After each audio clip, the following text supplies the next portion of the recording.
A 26-year-old man shot to death outside his home in Wilmington. It happened more than 15 years ago, and no one has been arrested for the crime. His family, including his young daughter, still searching for answers and keeping his memory alive.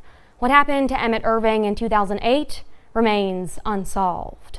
I wish I got to see his life, and I wish he got to see my life. Jada Irving is proud of the young woman she's become, but she was forced to grow up without her father. He always told my mother he wanted to see me grow up. He couldn't wait till I got bigger. Now that she is bigger, she holds on to stories and videos she has of her dad. You know, saying his name, running up and down the ramp at my aunt's house. But it's not easy, because she was too small to remember any of it. His loving and the care that he gave to everyone else, I didn't get to have that. So when people talk about him, I love to hear it, but it makes me still kind of sad because I didn't get to see none of that. Jada was just a baby when 26-year-old Emmett Irving was shot and killed in Wilmington. Corporal Jeremy Barslow with the Wilmington Police Department says on July 26, 2008, officers responded to a shooting in the 800 block of Gray Street just before midnight. First officer arrived on scene, saw Mr. Irving laying in the street. Barslow says Irving had gone out for a late dinner with his girlfriend, Jada's mom, that night. When they came back, they noticed some people walking around that area.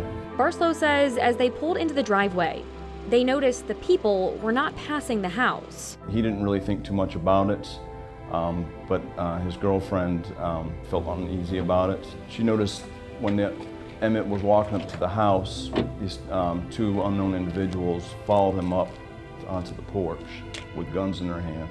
Barslow says his girlfriend then ducked into the passenger seat. She heard a gunshot go off, then 5 more gunshots. When she peeked up, the 2 other individuals that had the guns were gone. She got out and found Emmett lying in the street. Irving was pronounced dead at the hospital. And while Jada was too young to remember what happened that night, Irving's cousin, Anika Sally, does. It was devastating. Sally says Irving was more like a brother to her. There's so much we had to look forward for. I planned on growing old with him. That's why she stepped up to be more like a second mom to Jada. She's gonna be okay. She's gonna be great. I got her. The whole family stepped in for Jada, and they've all stepped up to find justice for her dad. My Aunt Joyce would have wanted us to keep pushing for this. She put forth very hard to try to get it solved before she passed away. My promise to him was when he was dying, I'd do everything I can to bring the murderers to justice. Now they need the community to step in. If anybody knows anything or knows any information or how or who or why. Barslow says it's been hard to get people to talk, but maybe this will help. A lot of people we were looking at are gone.